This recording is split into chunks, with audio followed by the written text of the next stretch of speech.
Thank you for joining us for our briefing session.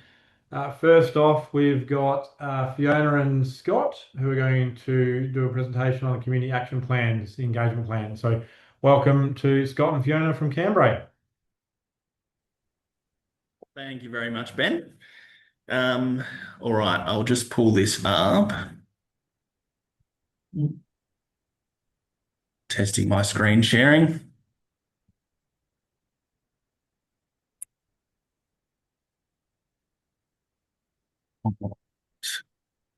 Can everyone see that slide?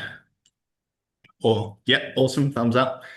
Okay, so I'll just start by saying this PowerPoint is a little bit word heavy on the slides. Um, it's intentionally this way because we've used this PowerPoint to share our process as well with some community members who have been involved in some of the planning. So I won't read all of the words on the PowerPoint slides. So I won't be boring you by just reading it. I will try and speed through things just so I'm not waffling unnecessarily. So I do invite any questions. I would rather sort of answer the questions that you have ticking away rather than just talking sort of too in depth into the process, just since we've got the half an hour allotment. So basically, the community action plans process So, sorry, is Scott, I'll all. just interrupt for a second. So, just yell out if you would, maybe put your hand up, but we might not see it because I can't see the whole screen. So, if you haven't been seen or asked, just yell out. I'm sure Scott will be happy with that. Yep, that's fine. If we got buzzers or something, we could get those out. Um, so yeah, the whole point of the community action plan process, we have the tagline "Building Stronger Communities" as in our community development strategy. But we really want to develop some community-led plans. So stronger action comes from when community has input, and we're sort of tackling the areas that are most important to them. So, yeah, ask any questions, any sort of concerns, feel free just to jump in. And yeah, we really want to walk alongside the community in this process. It is sort of I guess, a newer take on the action planning process or community-led plans. So, yeah, if you've got any questions, sing out, but we'll really want to walk alongside the community to develop these plans. All right, so the community action plans will replace, or in our community development strategy, they're replacing the previous district action plans. The with the district action plans ended up being very infrastructure focused and also sort of more the community deciding or coming up with the priorities that council will be able to deliver for them. So I think with our last process, we ended up having a lot of projects proposed by the community where the actual funding commitment really sat with council. So a lot of it we did tick away with some, but there was some projects that simply just the funding wasn't there to be able to deliver what the community had in the district action plans. So this is where the community action plan process, it's not just changing the name and hoping that everyone thinks it's a different process, but we'll be actually sort of going by some different principles with how we go about this process, which will be using the asset-based community development model. So this model basically builds on strengths. We're not going out into the community and just asking people what they need or what they want, but we're trying to establish what is already happening that's really strong in our communities, what areas are really strong, where the engagement is, and we're trying to build on those strengths to sort of encompass all aspects of community life. It's not a list of infrastructure projects, but we're sort of the little bubbles down the bottom there, all the different factors of community life that go into building stronger communities, not just that we have a pool, a leisure centre, or whatever it is, but focusing more on connection, arts and culture, local economy, community events, getting people connected so that yeah, people can work together, work with us to sort of deliver on what the community feels as their priorities. So, on working together, this has been one particularly throughout the start of our process has been, I guess, a really sticking point for the community. particularly around how will that look? How do council and community work together? What do you mean we're coming up with the plan, but you want us to do the work? Um, so it's really important. It's not our role to tell the community what to do in this process. And we're also not just saying, here's what we're doing, what do you think? Or you're going to do it all. We really want to be collaborative. And when we talk, I think the title of this little the presentation was our engagement plan. It's not engagement isn't part of this project. It's kind of the whole project is engagement. So from start to finish, it's really being led by the community. And we're really working with them to ensure that there's a lot of buy-in. I think it'll be really important, particularly with coming up with shared responsibilities, parts where the community can action, parts where we can action, projects that the community can fully develop. It's really important that they're involved in that process because getting that buy-in is going to be what makes these plans work. If we're unable to really get that buy-in, it's just going to be something that sort of council have put together and it will be sitting up on the website. So we really want to work on finding out sort of the strengths in our communities, who the passionate people are, and then where their priorities are so we can start to chip away at those together. Um, yeah, that's pretty good. So we really want to, the other thing as well, we really want to sort of remove barriers where we can. If the community is passionate, motivated, led to do something that's important to them, we really want to facilitate it every step of the way where we can, which probably leads me into the next slide, that we will still have our responsibilities as council, but it's really about sort of supporting the community to sort of lead these priorities. So lived experience being the starting point for local action. Community people know what matters most to them. They understand their communities. They know what challenges they are. They know the people. And they're able to act on what is important to them. If the community is really rallying behind something, something's really important, we really want to capture that passion. The things with the plans which we have to be responsible for, governance, policies, decision-making processes, transparency, consistency. These are things that are non-negotiables.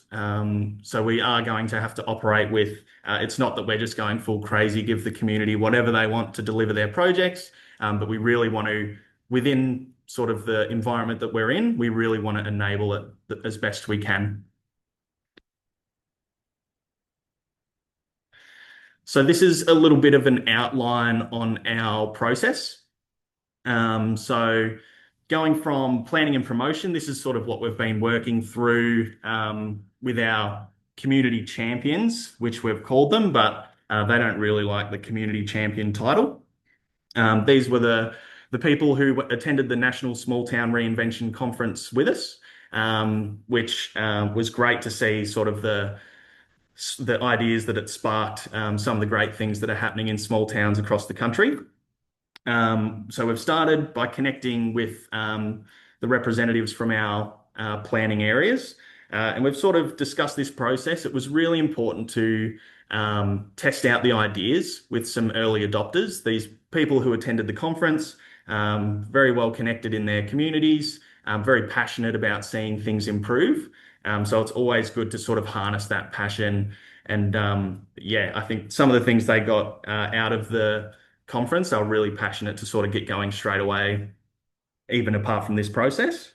So we've been meeting and yeah, just making sure that what we're sort of trying to do does sit okay with the community and sort of see where their sticking points are, which was really, really good to learn in the start of the process. So again, if you've got any points that you're querying, questioning how it's going to work, yeah, happy to take those questions. And if it's testing out the process, it's going to help before we go out and starting to have these conversations a lot more in the community.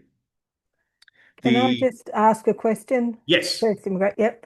Have we got people or community champions or whatever they're called in each area, or is there some areas that are undersubscribed? There is some undersubscribed.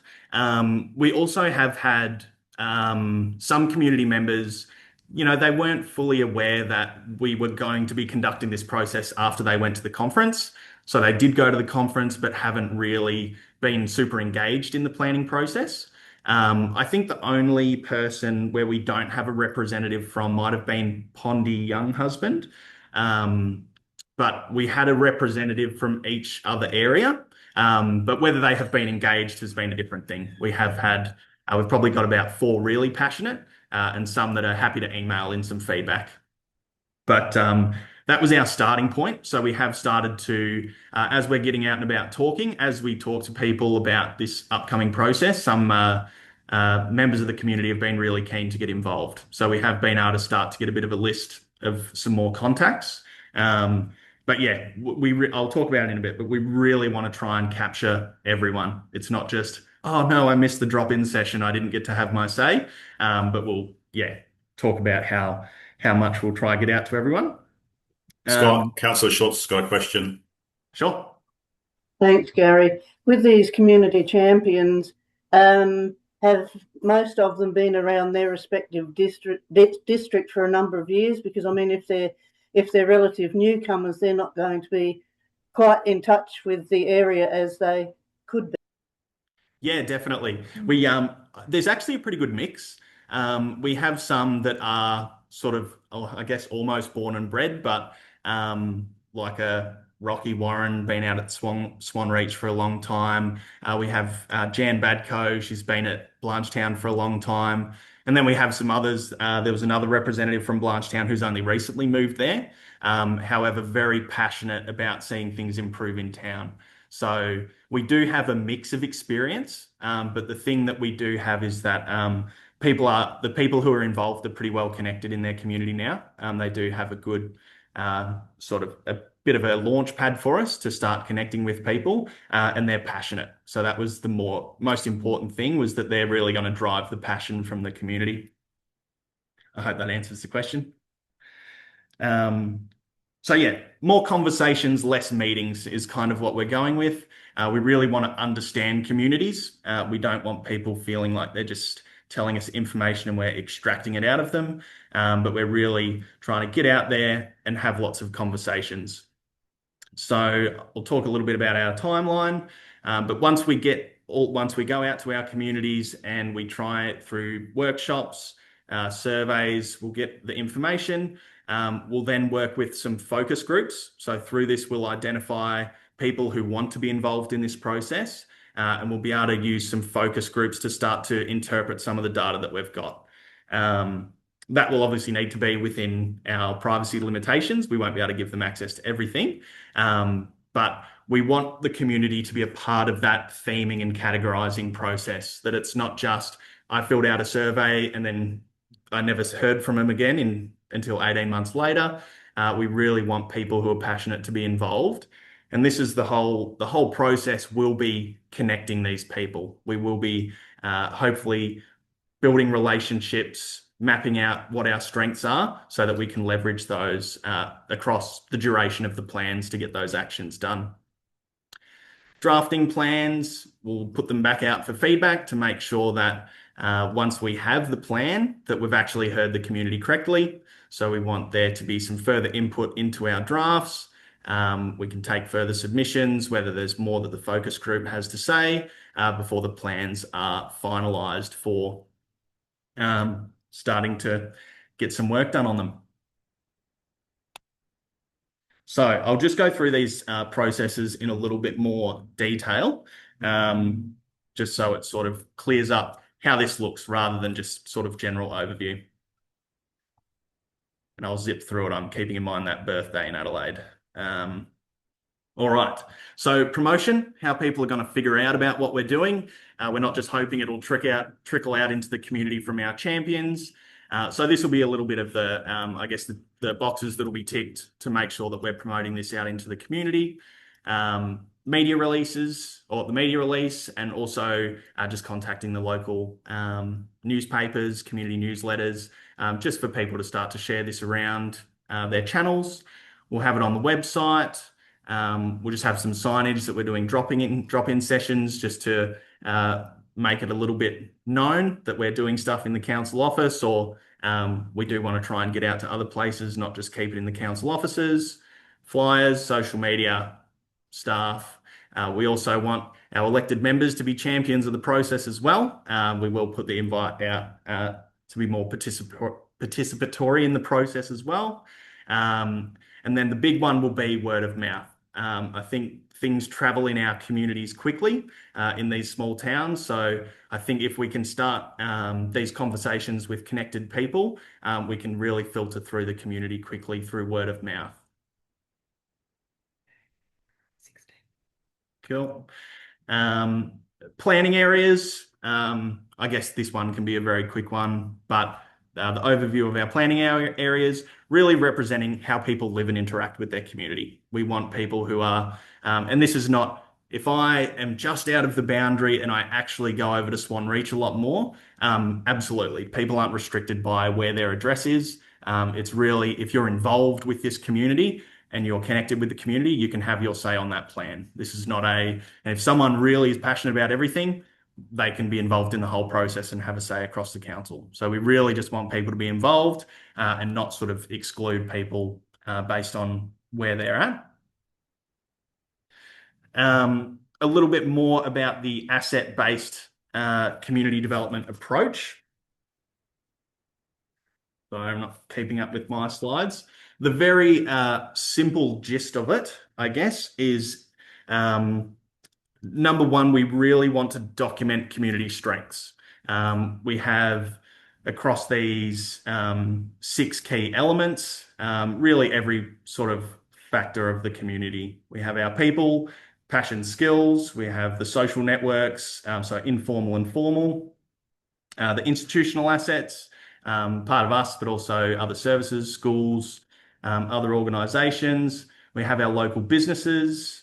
We have our environment or physical environment, and then also those cultural assets, traditions, local history, the hidden things that contribute to community life. So we really want to discover these community strengths throughout the process, this discovering will be that we document them and that we organise the priorities. So that will be with those focus groups. Part 2 of this asset-based community development approach is connecting those people and assets. So it's that we map them out and then we're able to connect those people to get things done. And if we have people reaching out to action these things, that we do have this, I guess, this map of people with skills, people with passions, and we can help connect those people to facilitate these actions getting done that are identified through the community. And then the third one is to take action from the inside out. We want to support the community in leading their own solutions, and we want to focus on what is strong rather than what is wrong. So that's that strength-based sort of approach. I'll flick slide. Any questions, feel free to jump in.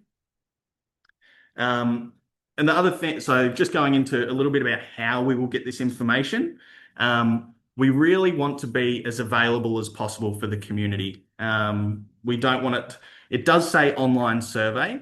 We're using a survey because it's the best way to analyze this information as a whole. However, we're not just going to be putting a survey in front of people to sort of get that information out of them. We want the survey online, obviously, to make it as accessible as possible, keeping in mind that a lot of people also can't access online. So we want interview-based if people want to meet with us, paper-based if people just prefer not to use the technology. We really want to try and give them every opportunity to give us the feedback.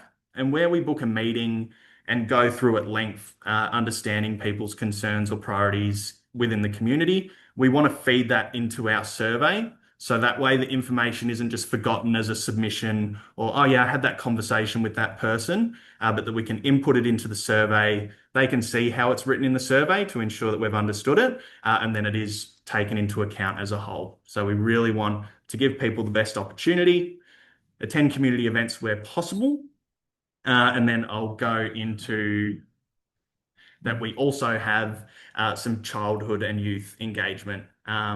Just because our survey, sort of the way to fill out the survey, it'll be best to vary that. Although the survey will be able to stay pretty consistent for all of our adults. But the childhood engagement, so we want to focus on that preschool with a drawing or drawing your place. And then we're able to go through with those focus groups and theme those drawings so that kids are drawing their favorite place in town, what's most meaningful to the young ones. And then we can kind of get those themes. Classic child psychology, get them to draw a picture and then read the picture. And then a youth-specific survey. We want to try and target, so libraries, sports clubs, bus stops. We really want the youth to feel like they have a say in this as well. So we've just sort of kept the same principles of the survey, just tweaked it a little bit. And then also just some later stage engagement as the process is quite long, a photo competition as well. So just to encourage people to get out into their towns, photograph what they love, and then we'll have a little bit of a competition to see if you make the front page of the plan. Timeline sort of speaks for itself a little bit, but we want to work area by area. We want to make sure that we give each area equal time. And if we go all over the place, we'll try to do it wherever. It's going to get very much lost in the process. So focusing on each area at a time, sort of spending that 2-month block. We'll run some drop-in sessions, some co-design workshops, and then we'll spend that time meeting with community members, making ourselves available to make sure that everyone feels like they've had a chance to have a say. And then it gives it that time that you didn't just miss the engagement. You didn't hear about it a couple of weeks after and it's been and gone. But if people want to have a say, even if it's later in the process, all these won't be finalised until January 28, as we've got in the community development strategy. So yeah, with these as well, just making sure that we're trying to make ourselves available. Even after that period has ended, if someone in Morgan wants to have a say and we're, down to Truro, that we can still, take on that feedback and incorporate it into our focus group review. These are the surveys just for the sake of time and making sure that we don't fall asleep.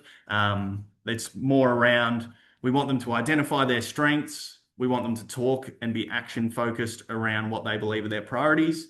And then we want to make sure that if they want to be involved, that we give them that opportunity, that they can mark where they want to be involved, so that we can be in contact when we're forming those focus groups. And even when the priorities or the plans are in place, we may have identified, tradesmen or people who want to help out to get stuff done and are willing to give up some of their time to do it. Drafting, I've already kind of talked about focus groups, so I won't bore you with more of that, but just that we really want people to play a role in the whole process and that it's not just us extracting information to go do what we want with it. So then once we have the drafts, making sure that we've listened to we've understood the community correctly, we've offered that opportunity to provide feedback and have a say, and then we'll be able to put the plans out there for both. So if we have grant funding and stuff, we can see where the community priorities are at, but more importantly, that the community can see the priorities and that we can start to work on things, even if it's, community leading them and just asking us for assistance when they come into roadblocks. That is the outline of what we are doing. I guess I'll take any questions or if anyone else wanted to jump in with a quick something. Thank you, Scott. Very informative. Got a couple of questions. I saw Councillor Barber first, and then I think Councillor Warhurst. Yeah, my question is just regarding the areas. Is Bow Hill part of the Young Husband Pondy focus area? Yes, it is. Right, because I thought we had a representative from Bow Hill actually attend that that thing. Yes, that's that would have been my mistake. We did have Peter McIntyre, but has been one of those email ones. Very happy with the riverfront restoration, Peter was. So he's I think he's taken a break for a bit. Sorry, I just am wondering if you could give me a bit of an example of something that could potentially go into the plan. Yeah, we could have like public art projects. We could have, for example, even the things in Morgan at the moment that are up for consultation, like they could be the examples of things like the community really wants a dog park. And, we can say, well, we don't need to deliver the whole dog park for you. It doesn't have to be taken on as a council project. And if people identify that as their priority, we can then work through like, okay, what could we do as a community to get this process underway rather than leaving it fully to council to do?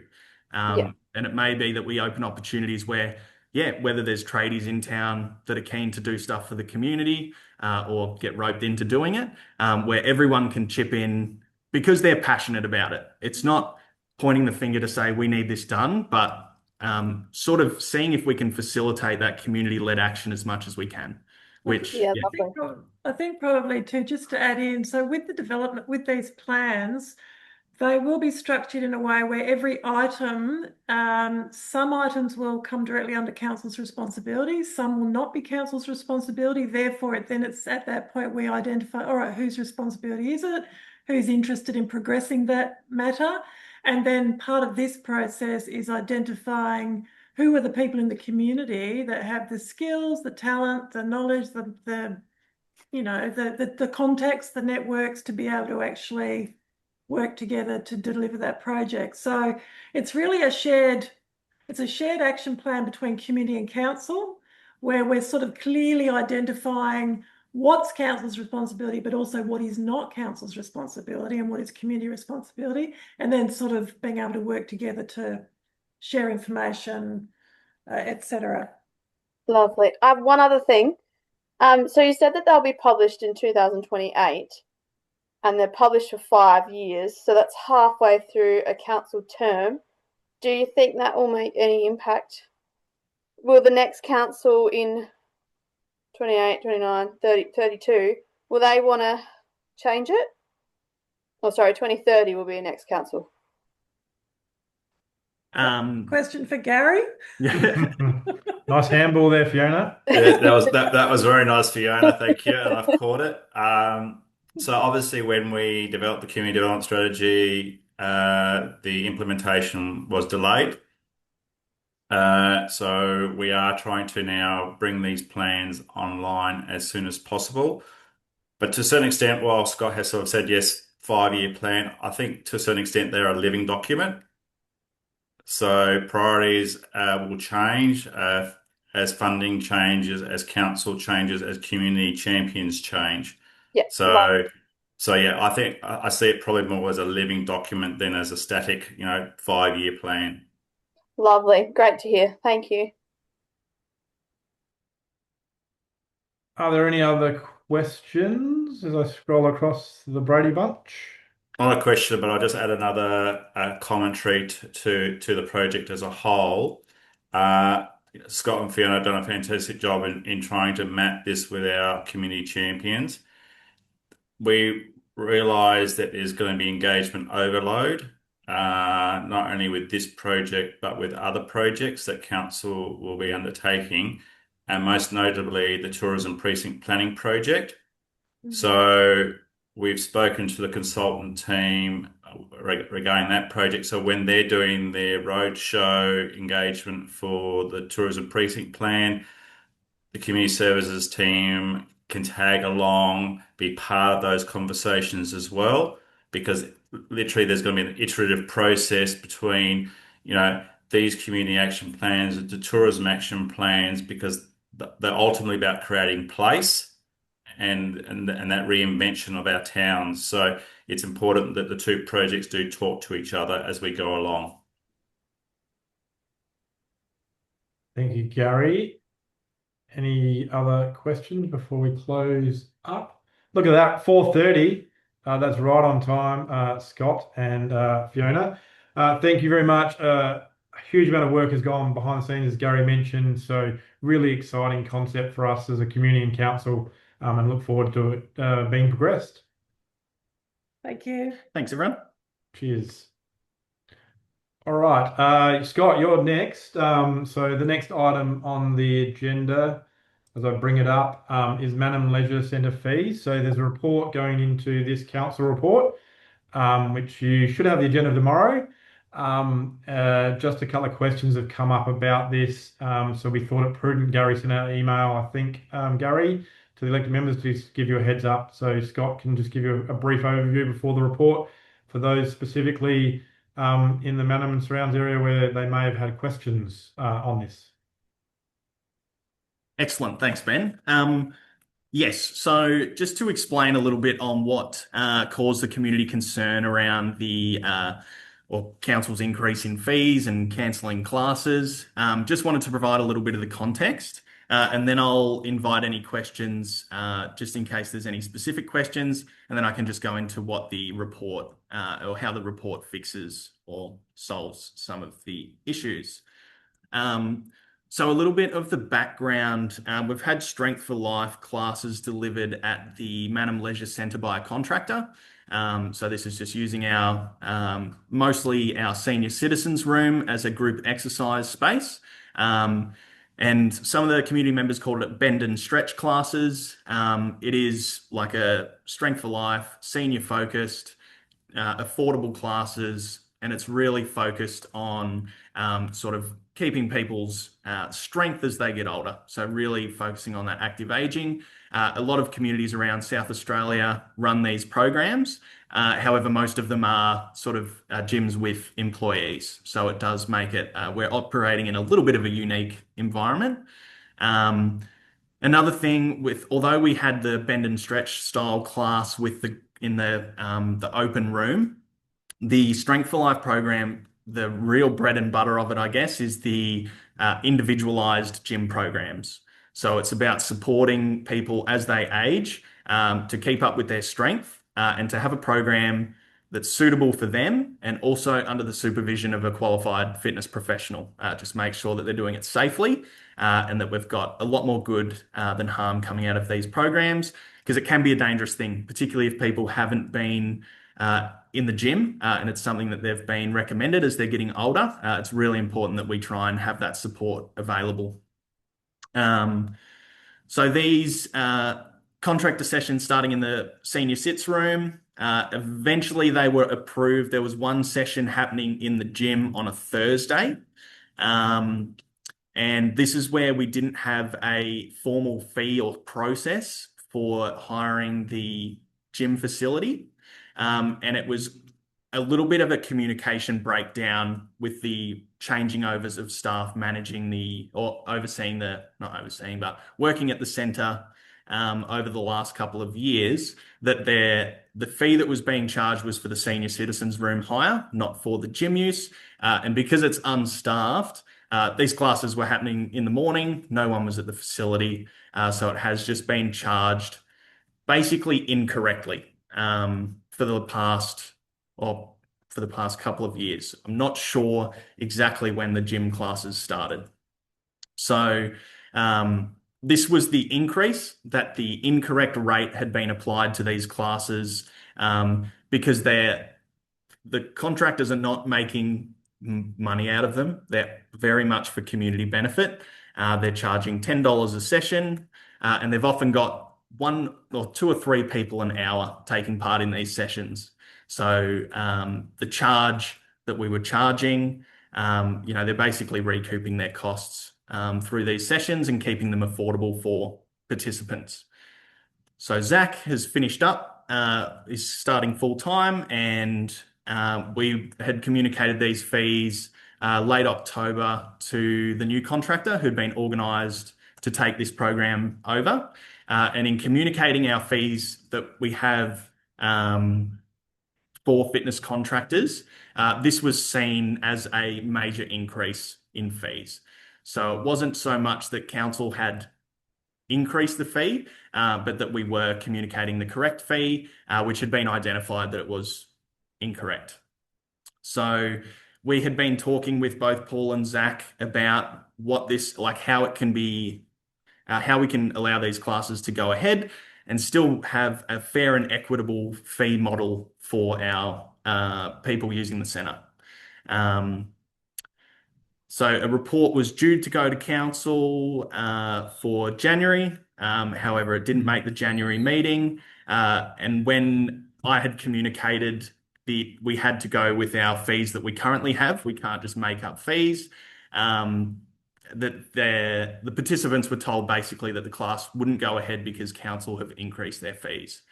So this caused the community members to email a few of you. So that was sort of the cause for community concern. Did anyone have any questions just before I go through the purposes of the report?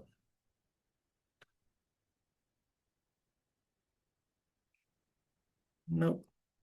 All right. Crack on. So, purposes of the report, we really need to formalise our gym fees. So this is creating basically a standard process for the hire of our gym facility.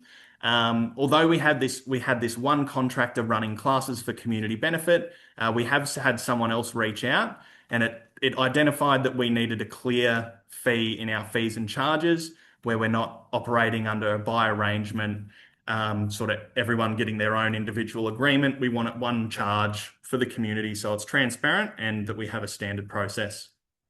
So through the standard process, also making sure that we have people as members, that we have things in place so that we also can control how this impacts on other gym users. It is a small gym space, so we can't just let people go rogue. We do have to keep on top of who's using the gym, and we really don't want contractor classes impacting on our current member base and how they use the facility. With this as well, we don't staff the facility, and we don't have any qualified personal trainers employed to run classes at the facility. And fitness contractors are the best way to improve the vibrancy of our centre and get people using it. We actually went to a preventative health day at the end of last year, and a lot of other community centres, this is their model that they're shooting for, that they don't want control over bookings, they don't want to take the class income, they don't want that risk.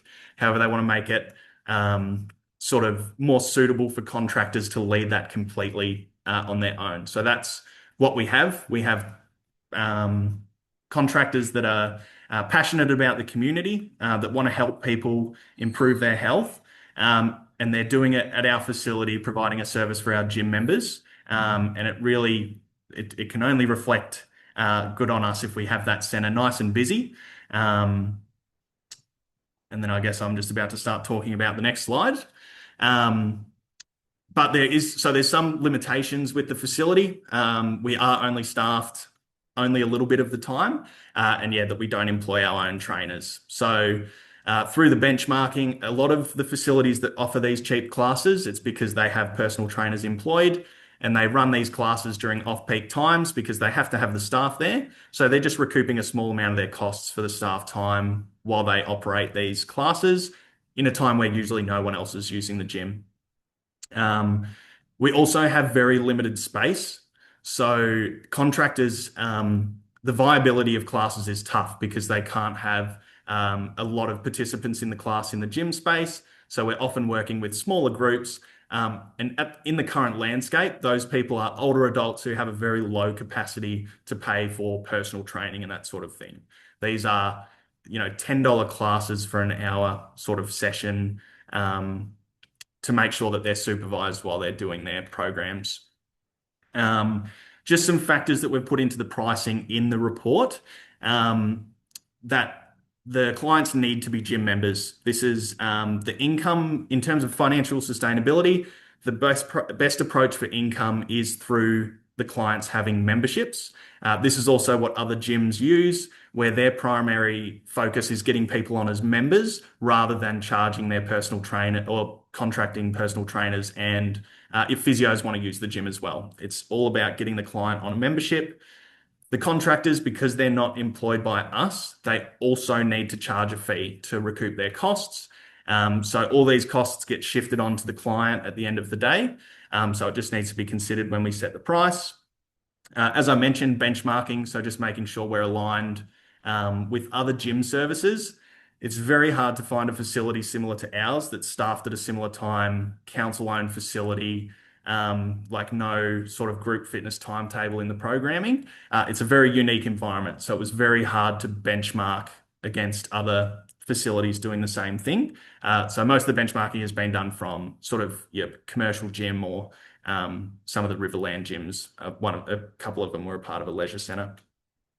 Burden on participants, so it's all going to get passed on to the participant at the end of the day. And the other thing as well, in the report, I've just focused on we can't like the need to review these prices. In our current landscape, these like for the past year, these were the only people using the facility. So it's not like we have a lot of physios camping in the gym, making millions out of us. It really is people who are trying to do stuff for community benefit.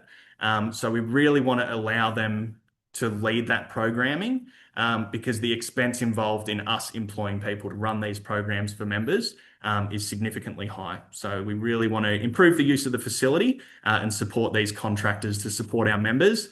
Because at the end of the day, a fitter, stronger, older adults and even the whole community is really going to have an impact down the line if we're able to keep these services, particularly in a sustainable way. That's about all of the background I have on the report. If anyone had any questions for me.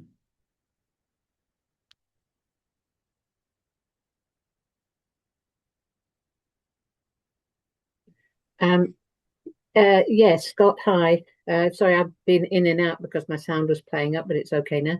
No. Yeah, so I'm familiar with this because I used to participate last year in the whole program. So I missed the beginning. So do we have some thoughts on solutions to this? Like, are you suggesting that we subsidize these particular groups or that we look for grants to subsidize? What are you thinking? Yes. Sorry, this is me knowing what's in the report, and I guess you haven't seen it yet. But a lot of the explanation around it is the fee that we're charging. And this is based on the benchmark. So most gyms just charge say a physio wants to come into their gym, they just charge them a casual fee. And then the participant as a member comes in for free. Where previously we had invoiced at an hourly rate. Where that hourly rate, it was just not viable for the fitness contractors. So the proposed fee is like a $10 entry for the contractor. So that would cover them per day. The participant needs to pay for a membership. This is the best, like from a risk management perspective, having them signed off as a gym member. But the solution, particularly for the off-peak users, is that we have put a price in there that's the same as our student membership. So it is limited to that middle of the day. Because I imagine the feedback we're going to get from the class participants is we don't use the 24/7 gym. We don't want to have to pay for a whole 24/7 gym membership when we only want to come to the class. So we have proposed an off-peak membership where it's only access between that middle of the day period, which we really don't have many gym users at this time. So it's really activating an underutilized space in the facility. That's really our solution. So it's to incentivize membership, an affordable price for the trainer to come in because it's only for the participants' benefit. Having spoken to quite a lot of the people there, I'm not speaking for them, but my impression would be that they would think, depending on how much it actually amounted to for them, that they'd think that approach, most of them would probably think that approach is reasonable. Yeah, and oh, sorry, yeah. No, I mean, then it's a decision for each individual about whether they can afford it and they want to and all of that. That's right. And the price that the contractor's charging is $10 a session. And the participants through conversations were willing to budge a little bit. But the fact is they haven't really got a great source of income. And we don't want to bar people from, improving their health because of a big price tag. So the off-peak membership works out to about $5 a week. So that will allow them as well, if they wanted to do sessions on other days, they're a member. So it wouldn't just be restricted to that one session. So yeah, we're very reasonably priced. Okay, thanks. Thanks, Scott. Any other questions? Doesn't seem to be the case. So thank you for that overview. If you've got any questions, you can reach out through Gary. But the report will be in the agenda for this month's meeting. Excellent. Thank you, Scott. Feel free to hang around or leave and listen to the next exciting agenda item for Vicky and myself with revocation of community land status, various parcels. So if you want to stop sharing your screen, please. Excellent. Thank you, everyone. Cheers. Darren, if you'd be able to load up the PowerPoint, please.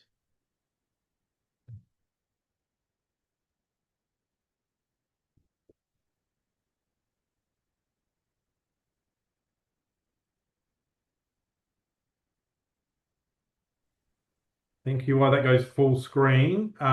So this presentation is joint from myself and Vicky, and is as a result of the report that was provided to the January council meeting, which was deferred on the revocation of community land, mainly in Young Husband and Bow Hill, and the feedback that was received as part of the community consultation process. So next slide, please, Darren. So, as you know, at the November 25 meeting, Council resolved to commence the revocation process on the following parcels of land. Next slide. We've just got a map of each of the parcels that we can just scroll through, Darren. We'll come back to each as if and required, but this is just the list of those parcels from a geographic perspective.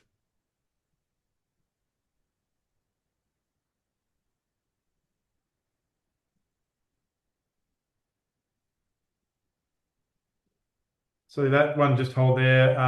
That go back one slide. We'll talk about these, but that's an overview of the Bow Hill ones, with the ones that are proposed to be revocated there, and then the ones that are walkways and roadways through to the river. And the next slide is just a close up on Schmidt Lane, with the 3 parcels of land on Schmidt Lane that are proposed to be potentially revocated, and then the walkways that are involved. Next slide, Darren. So that's the one on the river, and these are the Schmidt Lane ones.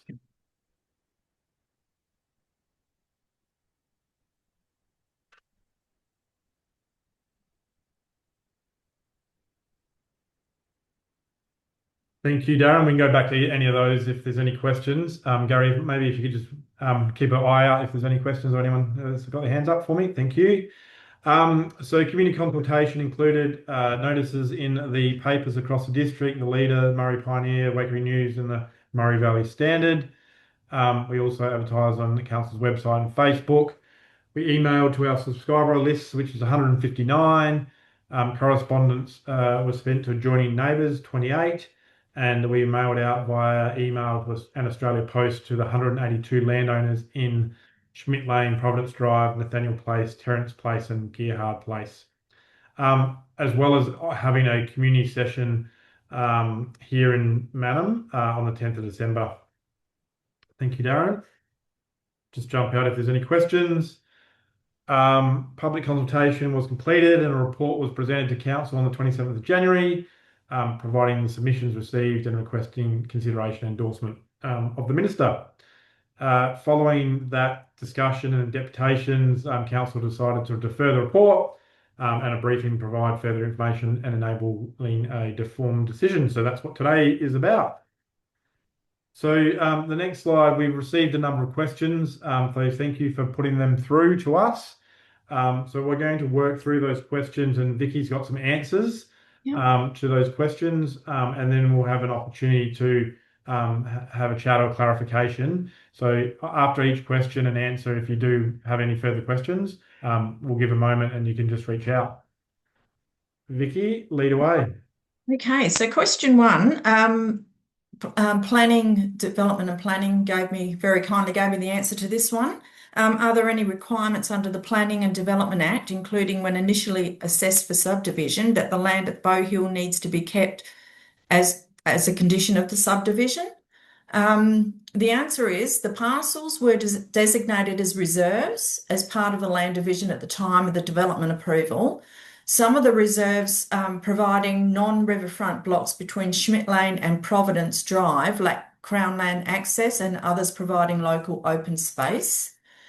As a part of the council requirements for the original development, the following related to the reserves, that all reserves shall be left in a clean, neat and tidy condition suitable for council to maintain to a reasonable satisfaction of council.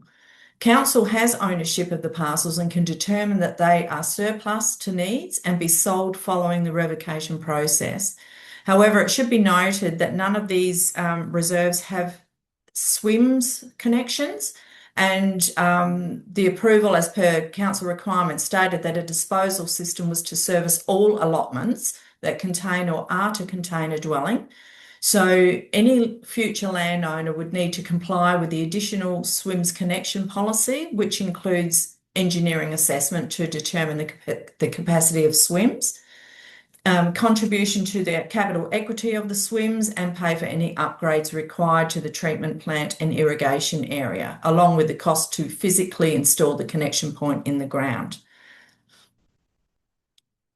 Question 2. Vicky, is there any questions on that? Sorry. Yeah, can I just ask, do we have an idea of the cost that would be to the individual?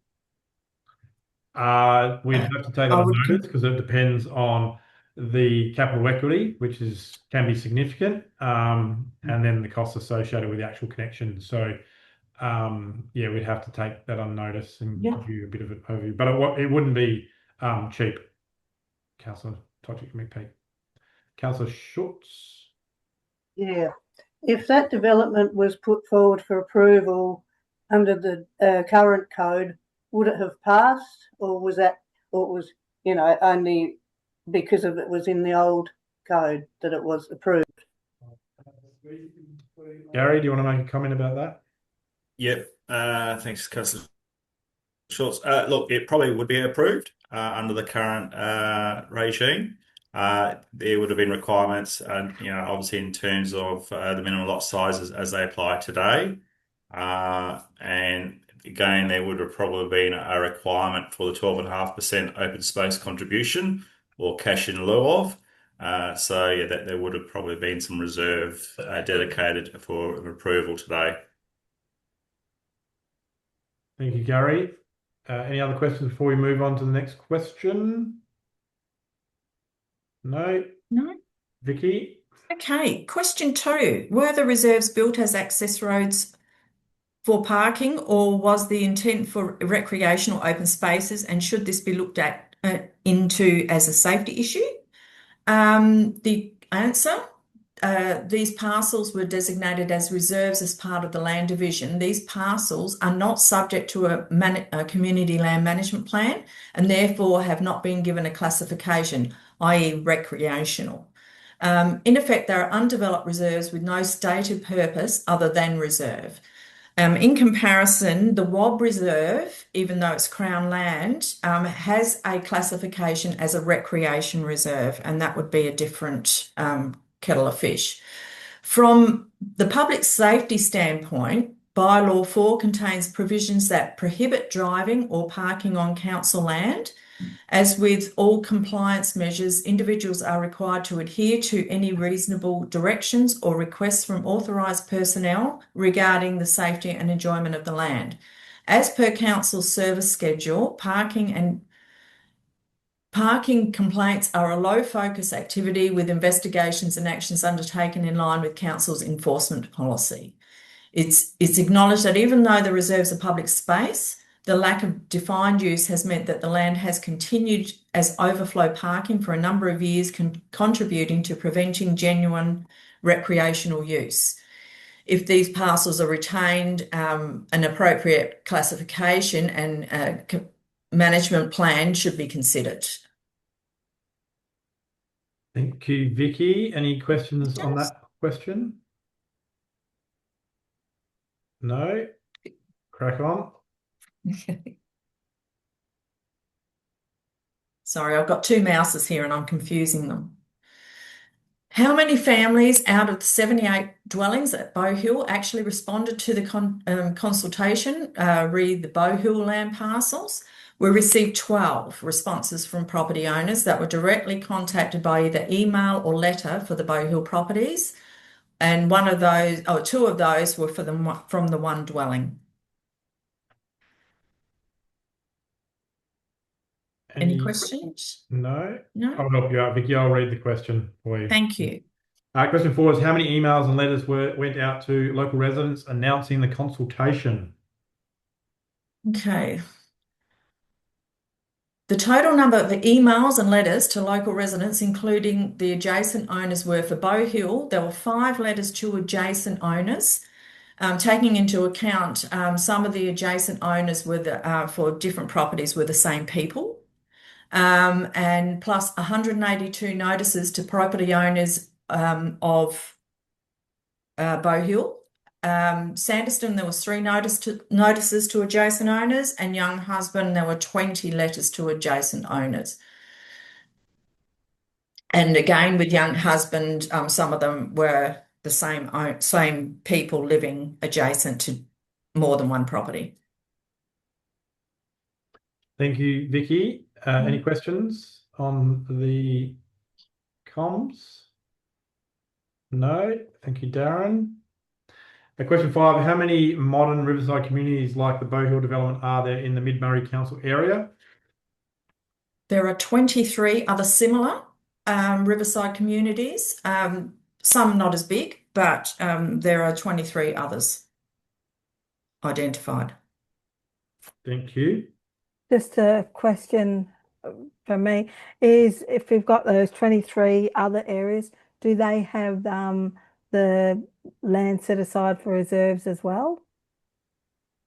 Like Bow Hill does? I would have to get back to you with that one. Okay, thank you. Which one? Yeah. Question 6 is off Schmidt Lane, there are laneways to the river, Gerard Place, Terrence Place and Nathaniel Place. Do they enable emergency vehicle access to the riverfront? And the answer to that one is yes, they do allow for vehicle access to the river, not just, or all the vehicle access. They don't, not just emergency vehicles. And given their close proximity to one another, having 1 or 2 obstructed would not delay access by emergency service vehicle significantly. And lot 160 and 161, which are both highlighted walkways and laneways, are in close proximity to these laneways and should facilitate vehicle movements onto the Crown land also. Thank you. Darren, do you just want to quickly go up to that Bow Hill map, please?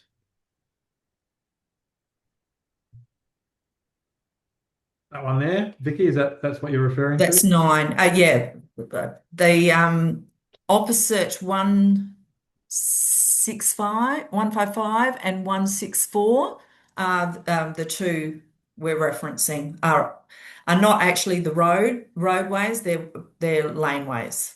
So they're quite close and can be used also. But a car would fit down them. Or an emergency vehicle. An emergency vehicle would fit down the laneways. Yes. Yeah. Thank you.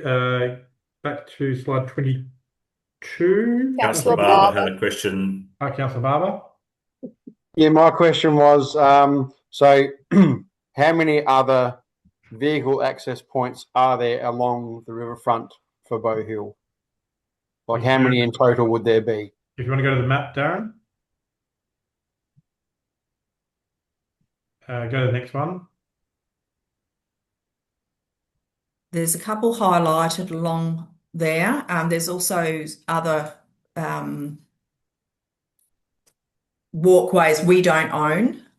Schmidt family own a couple more, and from either end also. So there's 6 identified there, I think, Vicky. Yeah. Because the bottom one is one of the lands that we're looking to sell, and then the other 6 up the tops, sort of. Yeah. Any other questions? Slide 22. Thanks, Darren. So question 7 is emergency vehicle access from Providence Drive blocked by recreational vehicles on the reserves? The answer to that one is no. The parking of vehicles on the reserves does not prevent any access to the Crown Reserve, as these reserves are located between Providence Drive and Schmidt Lane. There are a number of access points to the Crown Reserve along the length of Providence Drive, both council land and Schmidt family land. They also wish to be noted that the enforcement of any vehicle or parking related matter on Providence Drive, Schmidt Lane or council reserves would be difficult without appropriate advisory signage being installed. Thank you. Questions? No. Question 8. If the development agreement allows for double the number of existing blocks, should this be reviewed in the context of fire safety and congestion? Okay, so there's not an increase in the number of allotments already approved. The increase in dwellings that was discussed by the Schmidts in their presentation was in reference to flood rebuilds and new dwellings. However, most of these were rebuilds of existing dwellings. There has not been further subdivision since the land division and lease division, and that would be in 2005. It would have been earlier than that. 2003. They've given me the numbers 02 and 05. So. Thank you. Any questions? Yeah, that question was in relation to the suggestion, I thought, from the Schultzes in their presentation that the original development was for double the number there are now. Am I mistaken with that? From the Schmidts, you're saying, Mandy? Yes, I thought in their presentation they referred to there are 70 or whatever, however, 78 aren't there now, and that the actual original development was for 100 and some dwellings, but I could have misunderstood that. Yeah, I'm not sure. I didn't pick that up. So I think. Sorry, Vicky. Sorry, I can double check that information. Take it and send an email out just clarifying that one again, if that's. The bottom line is there's been no more development since No. the original development. No. Yeah. Thank you. Next slide, please. Question 9, what sort of easement could be put on lot 76, young husband? How do you say that? Khan, is it, Jeff?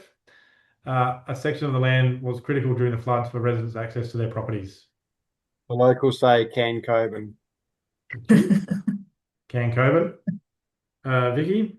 I did sit with our engineer and we had a look at it, and he's thinking that there'd be 2 easements that would be required on that block, and one would be for right of way across the back of the block to allow people to access the properties from the rear and to get through if there's a flood and they use it to go through to the block next door to be able to get out, and also there could possibly be one required across at an angle across the block for stormwater and water course.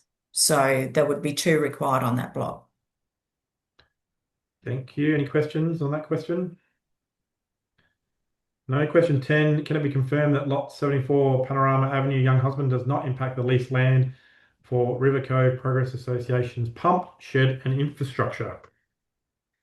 Okay, so it can't be confirmed at this stage that the sale of this land would not impact the location of the RCPA's pump and infrastructure.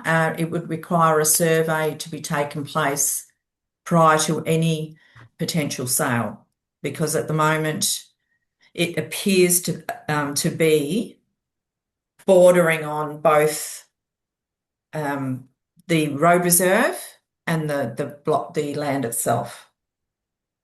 And Vicky, the report that the elected members will see has proposed that community land remains on that block of land.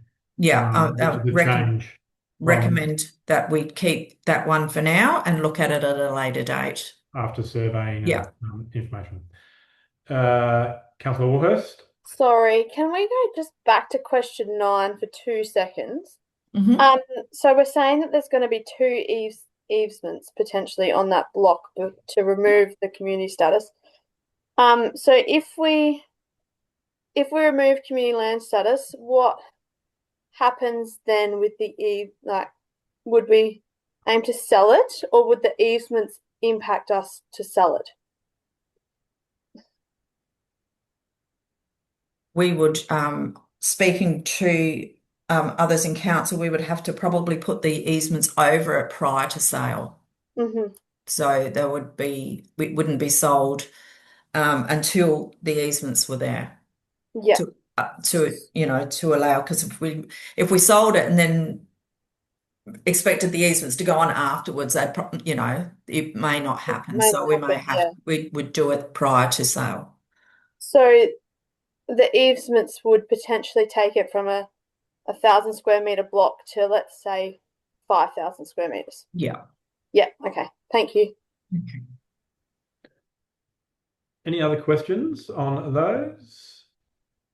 No. So next slide, Darren, which is questions. So any general questions that have come up through that, or if you want to look back at the maps, or any questions that have come up after the deputation or briefing, or from the community?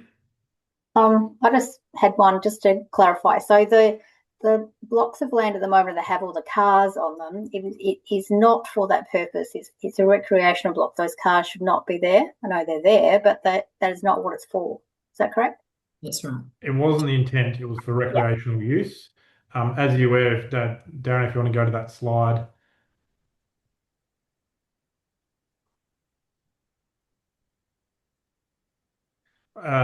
The Schmidt Lane is quite narrow, as Providence Drive.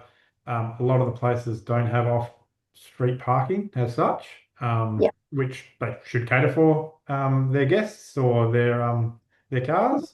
So Providence Drive does get, as you would have seen from the deputation, quite busy, and certain shacks do utilise those reserves for excess car. But that is obviously not not its purpose. It wasn't the intent, from my understanding from the original development. Yeah.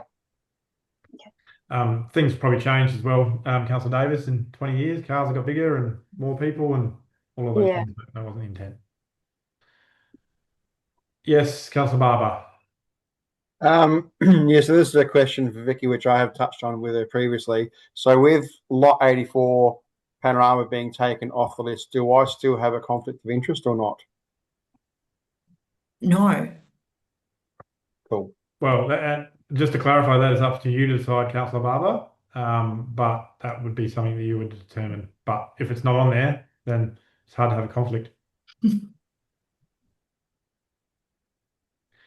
One of the suggestions, this is just for consideration for council, could be, rather than maybe revocating all three of those parcels of land on Schmidt Lane, potentially keeping one as a reserve, but that'll be up for council's consideration when the report comes to you next week.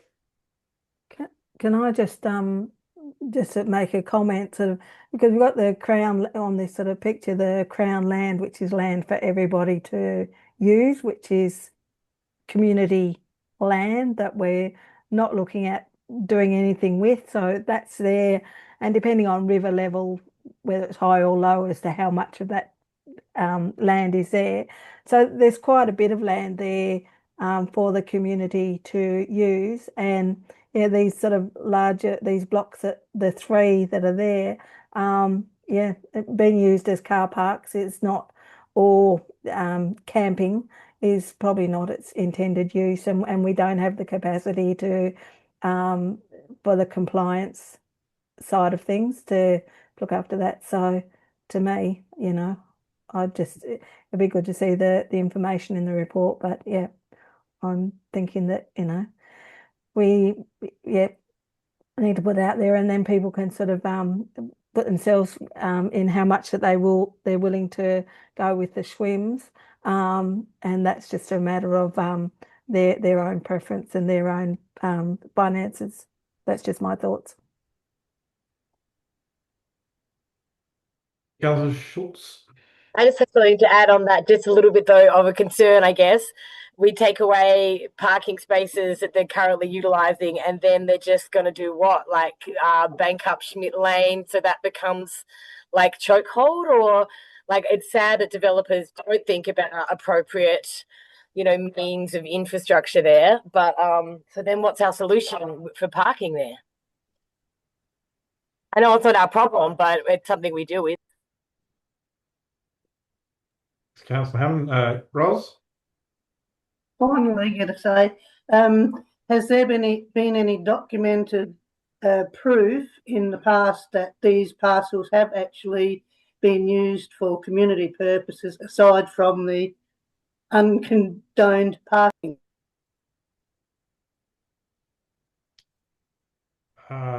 Vicky, do you have any? No, well, most of the feedback has been that one of them gets used for children to play on and car parking, which is a great combination, and the others is just car parking that they are bringing up all the time. So I haven't. I can, go back and look through records, but this is the impression we're getting. They don't use it for going and have a family barbecue. They park their cars. Yeah. That was my, I was thinking if they did use it for a productive purpose, then fair enough, keep it. But if it's not, I think one of the parcels is maintained to an extent by one of the neighbours. I drove through it last week and it had some greenage space and looked like it had been watered, but I'm not sure what it's used for. Ben, just to respond to Councillor Hammond's comment around parking, I suppose there is the option that council could retain one of the parcels and dedicate it as car park if that's, a solution to the problem. Like that is a use, even though they're not using it as a campground or whatever, it's being used for that. And maybe that is a community use in itself with people with their big rigs and stuff. And I'm just concerned with a lot of the holiday makers that come down there with all the infrastructure and the rigs they bring down with them these days, how big your camping setup can be. Where do they go? What's our, we're just going to see them pushing onto Providence Drive and Schmidt Lane and probably parking in dangerous ways if we didn't have some kind of parking solution there for them, because their houses are so close together and it is so lacking for the infrastructural space for their parking. That's why they're obviously taking on these reserves that no one's, they didn't realize who owned it or what the purpose of those reserves were, but they have seen a need to use them for parking, otherwise they wouldn't be doing it, so I feel like, I believe we should sell these parcels, but also, maybe retain one for this option, because if we don't have something for them to park, what are their options then? They're still going to come down here with all those things. They're just going to be blocking up the roads and making the roads unsafe. I guess that's an assumption, though, that the people who are using the areas for recreational purposes are people who have housing there. I'd imagine it's friends and visitors of people who have a house there, who are camping on the reserves. I don't think anyone's camping on the reserves No. that I'm aware of. Councillor Hammond, no one's setting up. Oh yeah, no, I know they're not. I know. I was saying it's not like that. We were saying that that's a use for a recreational reserve or like a playground or a place where they're picnicking. But I was just saying that parking is still a use. Like they're passively using it for some need within that community. And even if it is just for visitors visiting, a lot of our roads are quite skinny and narrow. So I was like, if you've got these big things that have trouble doing U-turns and like where do some of these big infrastructural things get parked in this Bow Hill area of the tourist influx of your friends got a shack, so you all come down with your caravans and your jet skis, whatever, to visit your friend and your boats, and we want that tourism. And then they're going to get there and they don't have places to park, and it's just that's going to cause more of a choker hold, I think, on those streets if we don't think of some infrastructure around it to some degree. Like that's just my thoughts. I mean, well, unfortunately, the parking should be dealt with on their properties. Yeah. But the buildings haven't enabled that. Yeah, by the development, which I think is always an understatement on, you see it in all of our developments where the roads aren't big enough to accommodate for the parking and there's no extra parking really provided nearby by those developers because they do want to put in as many houses or whatever as they can within the space. And I understand that, but there needs to be a medium of where do we go and we grow as our community grows and more people want to come down there. How do we cater for that infrastructural need? No, I think my point was that the people that have built the houses have built them completely over the whole block rather than catering for visitors. Yeah. And that's what I was going to sort of say with the because under the planning thing there should be allocation for parking on their own blocks, and if they've chosen to extend out and enclose that, well, then that's a choice that they make. That's not I don't think our responsibility. There's many, and having run caravan parks where you could get all and sundry in to come and use the facilities because they're really good facilities and really access to the water and friends and family and that. But you have to sort of say, well, no, this is the people that pay rates and that's the thing have access to parking on their own blocks, and friends and hangers-oners, they're going to have to just sort out another thing or come up and carpool or sort of something like that, have one less boat. And I know that doesn't happen, but that's not our responsibility if someone comes up with bigger boats and cars and everything like that. I just don't think that it's part of it. I think to Gary's point, one of the considerations council could consider is dedicating one of them to car parking. And that's something that we'll consider in the report, Vicky, to alleviate some of the potential concern that might be being proposed by the community in this regard. Just mindful of the others that maybe have not spoken. If you've got any questions or comments, don't feel like you have to, but if you have anything to add. I'll just add that this has been very, very helpful, this discussion today. Thanks, Mandy. Good. All right, any other comments?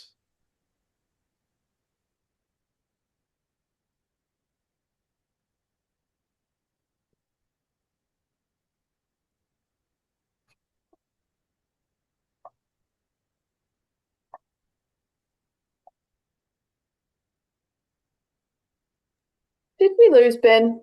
I think we've lost Ben. I'm thinking this is a long pause. Unless he said that and just got up and left. Like he's frozen. He's already logged off. Yeah, he's gone.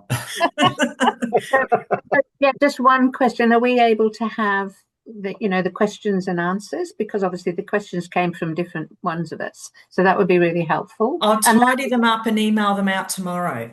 Thanks. And could I have a copy of the map of Bow Hill? Because I wasn't at the May meeting when it was provided. Yep, Thank you. absolutely. Thanks, Vicky. That's been No good. problems. Okay. Lovely. Okay. Hey, Is that, it looks like Gary has got. Did you get Ben? Yes, I got Ben. He apologised that he dropped out. So he did ask me just to finish up and wrap up. But he was going to mention that obviously he is going on leave as of next week, and that I'll be acting CE during that period that he's away. So be kind. Always. No, excellent. All right, thanks everyone. All right, see you Thank guys. you. Bye. Bye. Bye. Thank you. Stay See cool. ya.